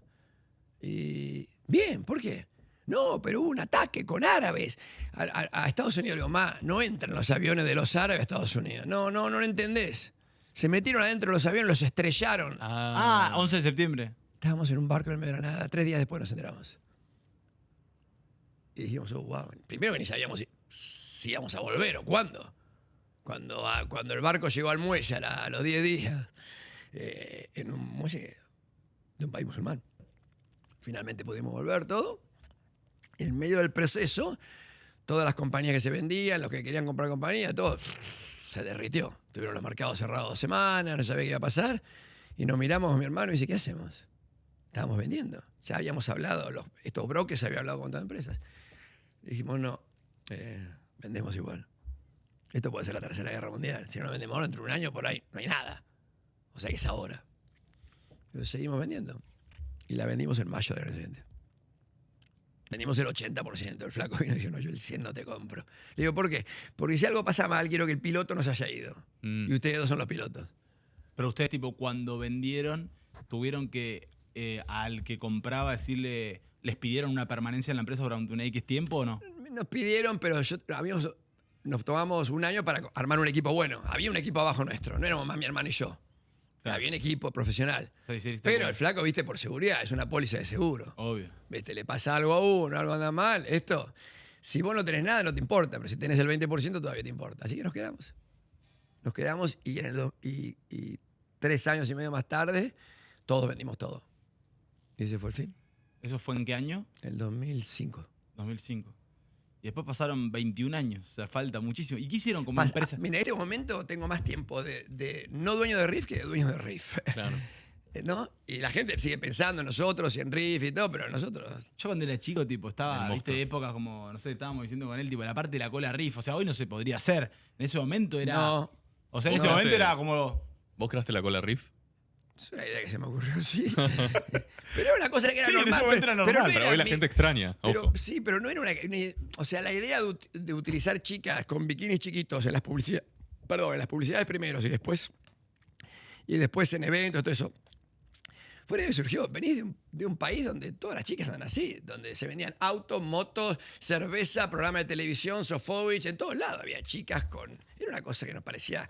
O sea, era normal. Sí, en Se esa- utilizaba. Después lo que pasó, lo globalizamos. Mm. Y ¿Eso lo llevaron a todo el mundo? sí, a todo el mundo. Y se convirtió en una cosa, parte de la marca. Un ahora. ícono. Sí, era la marca de los latinos, con buenos surfistas y con las chicas con los bikinis chiquititos. Pero no eran modelos, eran amigas, primas, novias de surfistas. Eran chicas que encontraban en la playa. Hoy todas cobraban. Pero el interín de todo eso es muy loco, porque querés vender. Y cuando vendiste, ¿Qué sentiste? un precipicio. Porque Eso nuestra debe ser. vida era eso. Mm. Nosotros ¿Pero habíamos qué? sido Digo- de adultos por 20 años, habíamos sido eso. Los encargados de que Riff siguiera funcionando. ¿No? Y eso Tenías 48 años. tenía un poquito 47. menos. Fue en el 2005, tenía 47 años. O sea, te quedaba Era todo. joven, toda la gente me decía, ¿para qué? ¿Están locos ustedes? ¿Que vos? ¿Para qué vendieron? Y digo, Pero ese vacío, tipo precipicio, tipo, ¿era angustia o era preocupación de no saber hacia dónde encarar? mira, yo ya era presidente de la Asociación Mundial de Surf, dije, yo le voy a dar más tiempo a esto, vamos a hacer las cosas mejores. Pero es que vos te levantabas a la mañana, surfeábamos, nos subíamos al auto y nos íbamos a la oficina. Eso ya no estaba más. Porque el día que nos compraron el 100%, los compradores, que eran BF, que viste, Vans, North Face, Timberland, todas esas marcas, le dijimos, ¿y ustedes nos quieren? No. Tienen 30 días para vaciar las oficinas. Pero no quieren estacionamiento estratégico, algo, no, nosotros tenemos todo. No necesitamos nada. O sea, te sentiste totalmente reemplazable en ese momento. Me sentí, no, era reemplazable. Pero era la realidad. ¿Me explicas? Digamos, a la mayoría de las personas que tenemos ahora, no sé, estamos o que tratan de llegar a fin de mes y toda la complicación y Sí. la supervivencia argentina, piensan que, bueno, y en tu lugar vendés todo y tenés toda la plata del mundo para usar. Deberías ser un tipo feliz. ¿Por qué estabas con un vacío? ¿Qué es la felicidad entonces? Porque todos, por supuesto, queremos una tranquilidad material. Pero una vez de tranquilidad material, todos los demás problemas los tenés iguales. El amor, la salud, la familia, los chicos que crecen, que andan bien, que andan mal, enfermedades, todo. O sea, no quiero sonar como... Naif, no, digamos. ni naif, ni poco... ni autorreferencial, ni nada de eso. Simplemente es que... yo qué sé, la hija de Onassis se suicidó. ¿La hija de quién? Onassis era uno de los tipos más ricos del mundo hace 30, 40 años. El esposo de Jacqueline Kennedy cuando ella enviudó. O sea, el dinero te va a dar ciertas tranquilidades, pero no te va a solucionar la vida. De ninguna manera. Entonces, bueno, empezamos a armar una oficina, viste, con mi hermano, donde atendíamos las inversiones, porque teníamos algunas inversiones en otras marcas, y a cuidar lo que teníamos, y a ver cómo avanzamos. ¿Y por ¿Tenés dónde agua fueron? ahí? ¿O querés Sí, que sí, te tengo sirva? agua, gracias. ¿Por dónde fueron después? Pará, no, y dijiste que tenías una empresa en Argentina que habías hecho en el proceso. ¿De No, qué era? En el proceso decidimos reabrir, y al poco La tiempo primera marca. a la Mona, que era como el amor primero de un emprendimiento de hacer, volver a abrirlo. Y me Lo acuerdo- abrieron en Mardel. Sí, y pasaron unos años, ¿viste? Yo qué sé, éramos como que queríamos hacer eso. Pero es como que, Está- tipo, ustedes vivieron muchos años afuera, pero jamás estuvieron lejos. O sea, en el sentido de que, tipo, vos ibas 4 veces a Mar del Plata, reabriste Moana, tenías lo tuyo. O sea, como que las raíces estaban ahí y siguen ahí y siempre estuvieron ahí. Yo creo que alguien lo dijo una vez, no me acuerdo, creo que en la época del Mundial de Qatar, que tenés dos tipos de inmigrantes. El que llega, vacía la valija y regala la valija o la tira, no importa un carajo. O sea, que viene a quedarse. Y está el otro, el que deja la valija atrás de la puerta. Pues en cualquier momento vuelve. Yo nunca me imaginé que no quería volver. Primero que no era un exiliado político, no era un exiliado económico, no era un exiliado familiar. O sea, yo qué sé, era como que me sentía cómodo volviendo. Y bueno, y al final terminé acá de vuelta. Fer, hicimos casi 100 entrevistas. Nunca escuché la palabra espíritu empresario. Vos hablaste muchas veces del espíritu y que es importante para el empresario. ¿Cómo se enriquece el espíritu y por qué es importante que lo tengamos en cuenta? Es que tenés que pensar que está bien trabajar, está bien que te vaya bien, pero primero, que si te va bien, tenés que repartir, tenés que compartir. ¿Viste? O sea, nosotros siempre trabajamos en ONGs humanitarias, ambientalistas, desarrollo del ser, de lo que sea, todo. Yo creo que es como una obligación. Creo que no es una... Nunca fue parte de nuestra vida. Sí, ya también hacemos siempre. Llega a fin de año, nos quedaban los saldos de sandalias y las mandamos a un lugar del mundo donde hacían falta.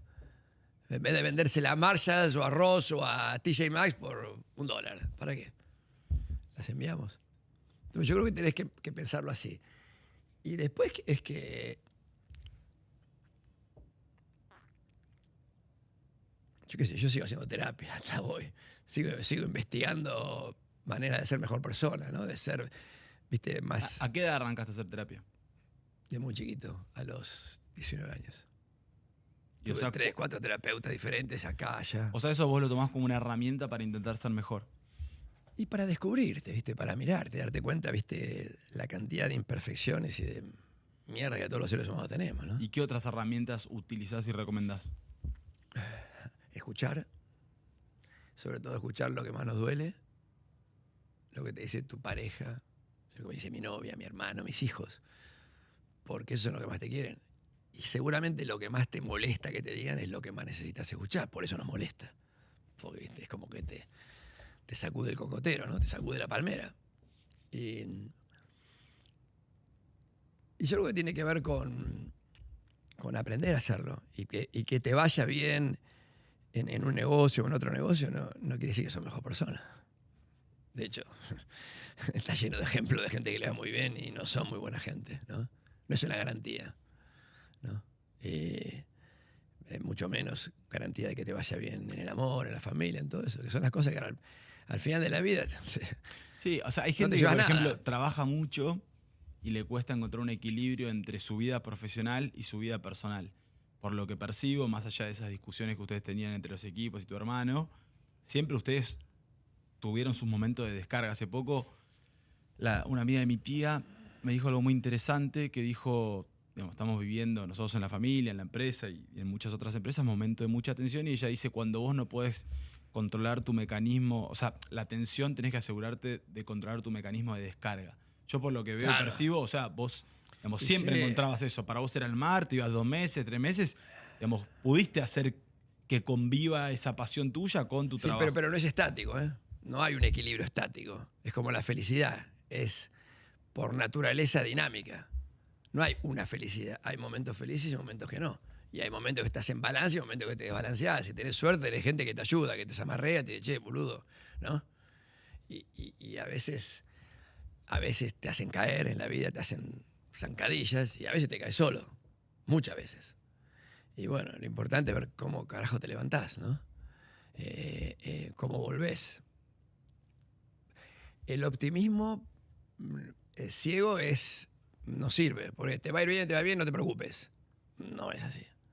El pesimismo de te va a ir mal, no hay nada que hacer, es tóxico también. Yo soy como una mezcla, a veces parezco hasta pesimista, pero siempre estoy buscando la rendija de luz, ¿no? Casi siempre las cosas tienen alguna manera. A veces hay sacrificios que hay que hacer, pero bueno, yo qué sé,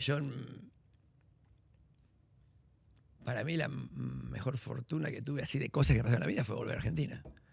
Y hay gente que me pregunta, ¿qué haces acá? Vos podés estar en cualquier lugar. Y no, vine a donde mi corazón está contento, está feliz.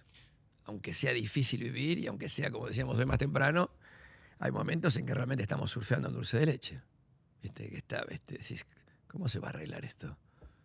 ¿Viste? Los ciclos políticos son elección, incumplimiento, frustración, elección de otro, que nos promete que este sí. Y el ciclo es como un sub y baja, es Sí, difícil, es ¿no? tipo un péndulo de... Es pendular. Es pendular. Y bueno, Fer, si tuvieras un mano a mano, no sé si crees o no, ¿crees en Dios? soy espiritual. En general, ¿crees en un Dios en general? No, fui monaguillo, bautizado, primera comunión, todo. Pero con lo que fuese. No le hablo a Dios. Ok. Si esa es la pregunta, no. Pero si tuvieras un mano a mano con él, de la Sí. forma en que vos creas que es, Sí. ¿qué le criticarías? Pero eso sería pensar que tiene ¿O virtudes por qué humanas. lo felicitarías?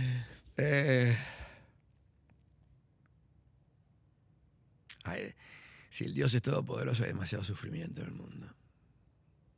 Me lo preguntaba mi abuelo, que era ateo. Y yo lo quería convencer de que creciera en Dios. Y nunca lo logré convencer. Y de alguna manera, ese pensamiento de él, de que si Dios es todopoderoso. Ayer me subí a un taxi, íbamos con Vicky y con mi novio en un taxi. Subo un taxi, era ya de noche, fuimos al microcentro, allá a la valle a caminar, a ver la ciudad. En la ciudad, en algún lugar no existe. Ahí era la ciudad, ¿no? La gente en la calle, en situación de calle, gente que vos decís, este tipo necesita ayuda médica. Bueno, caminando, nos subimos a un taxi finalmente para ir a dormir. Y era una persona muy religiosa. Nos empezó a hablar, a explicar todo, que que ya estaba en la Biblia esto, ¿no? como el malo y el bueno.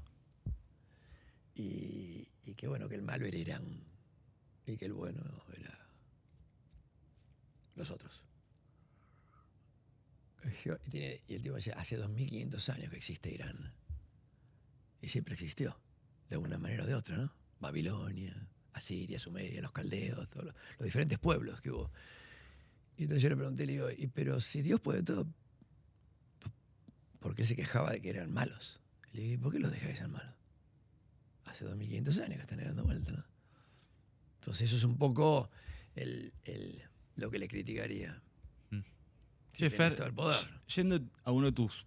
Pero es difícil hablar de religión, pues yo soy totalmente respetuoso de lo que cada uno cree y su relación con lo místico. Hay gente que lo tiene interno, hay gente que lo tiene externo, hay gente que lo tiene... Yo qué sé. Las religiones han causado terrible sufrimiento en la historia de la humanidad, ¿no?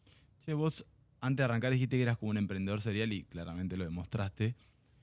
Y dijiste que los emprendimientos para vos no eran solamente negocios, sino emprender en cosas, digamos, por las cuales vos peleabas, luchabas. Tiene que ser buena, tiene que tener algo bueno. Si no, viste, si es solamente hacer plata, yo qué sé. Hablame de tu sueño de que el surf sea olímpico. O sea, ¿cuándo se te ocurre? ¿Por qué se te ocurre? ¿Y qué significa para el surf que sea olímpico? ¿Y qué es el surf hoy? O sea, a nivel mercado, ¿cuánta gente...? Sí, yo no lo pienso a nivel mercado, nunca lo pensé. Yo lo pensé que el padre del surf moderno se llama Duke Kahanamoku, que es un hawaiano que cuando los europeos y los religiosos les habían prohibido surfear a todos, quedaban 20, y él era uno de los 20.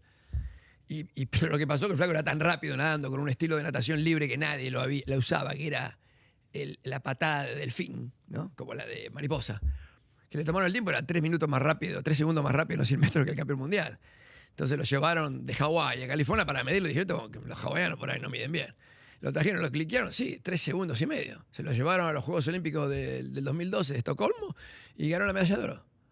Pero él era surfista. Su amor, su pasión era el surf. Era un hombre de mar, pero lo que a él le gustaba el surf. Entonces empezó a propagar el surf por todos lados. Y en sus memorias, que escribió antes de fallecer en el 67, una autobiografía que salió, hecha con otro periodista, pero autobiográfico, él decía que algún día alguien se iba a organizar, que le iba a pasar y que el surf merecía ser olímpico. Y yo lo miré y digo, bueno, está buenísimo. Vamos a ver cómo sale. Y lo empezamos a hacer. Y todo el mundo me decía, no pierdas el tiempo, no. Lo veían tipo, por eso es tipo, es como una misión imposible, parecía. Era una misión imposible, totalmente. Y cuando hablaba desde que me eligieron la primera vez en el 94, empecé a hablar de eso y medio que la gente miraba para otros lados, miraba para arriba, ¿viste? Mi hermano, mis amigos, mis compañeros de trabajo. Este está loco. Y sí, pero yo siempre tuve una cierta dosis de ese idealismo, que a veces pasa por locura, ¿no? Pero en realidad muchas veces pensé que no iba a pasar. Pero yo estaba plantado en el árbol que en algún momento iba a dar sombra a otros cuando en un día de calor. Entonces, bueno, lo plantás, aunque no te dé sombra a vos. Y yo además creo que el surf me ha hecho tan bien en mi vida, tanta gente que le ha hecho tan bien, que yo creo que es una cosa buena que la gente vaya al mar. Además de que si vas al mar lo vas a cuidar, lo vas a hacer propio. Y el mar, la gente piensa que el mar no es de nadie. No, boludo, el mar es de todos nosotros. Si nosotros no lo cuidamos, ¿quién lo va a cuidar? Ya sabemos, ¿no? Cómo los ríos se pudren, el mar se pudre, cómo jodemos a la naturaleza. Entonces, había tantas cosas que eran buenas que... Y al final salió. Persistencia, dar vueltas, ¿viste? Años y años. Mi hermano que le gustan los números y que es muy bueno números, me dijo, yo calculo... Cuando nos aprobaron en el 2016 en Río, yo calculo que gastaste más o menos 12.000 horas. 12.000 horas para... 12.000 horas. Digamos que sos un surfista mediocre. Una ola cada 10 minutos, son 6 por 12. 72.000 olas que no surfé. O sea que estoy loco. Muchísimo tiempo dedicado.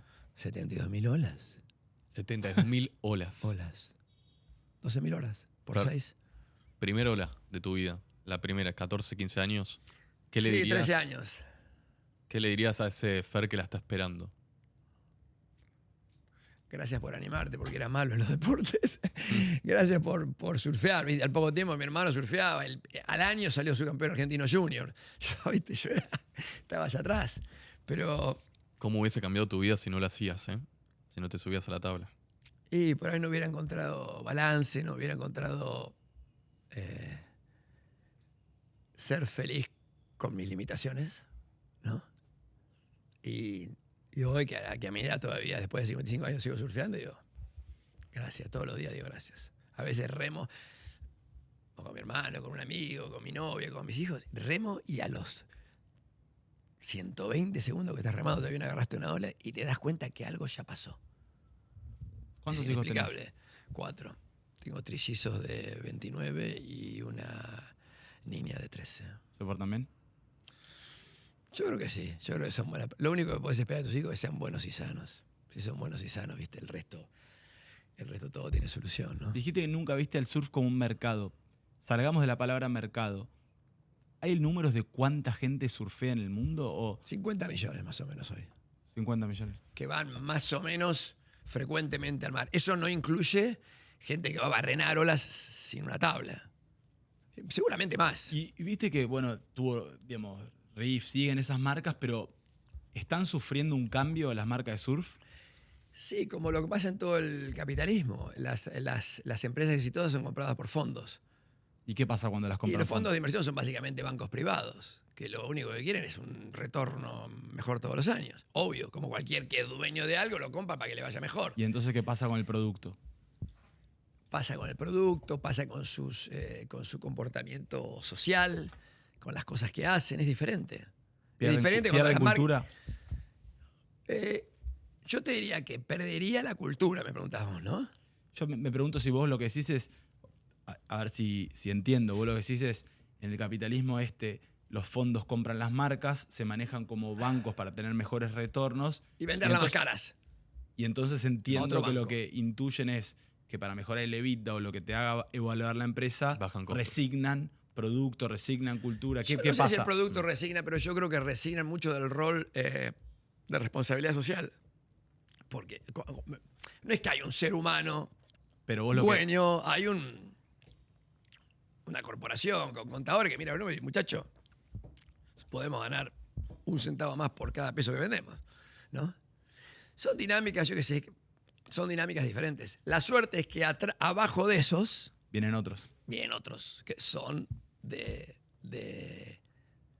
surfistas o de Entonces no quiere snowboardistas, decir skateboardistas. no quiere decir que el segmento está sufriendo, sino que se renuevan las marcas. Claro, es cuando ¿viste? Crece el árbol, finalmente hace flores, las flores hacen fruto, se cae el fruto que tiene semillas, crecen más. Esto es lo mismo, ¿no? Va cambiando, yo creo que va cambiando, evoluciona, yo qué sé, hay muchas maneras, pero el amor de la experiencia de surfear no cambia. No importa, ¿viste? Quién esté fabricando las pitas, las tablas, la parafina. Fer, ¿podés cerrarme con un consejo, una frase para un emprendedor o para alguien que quiere progresar?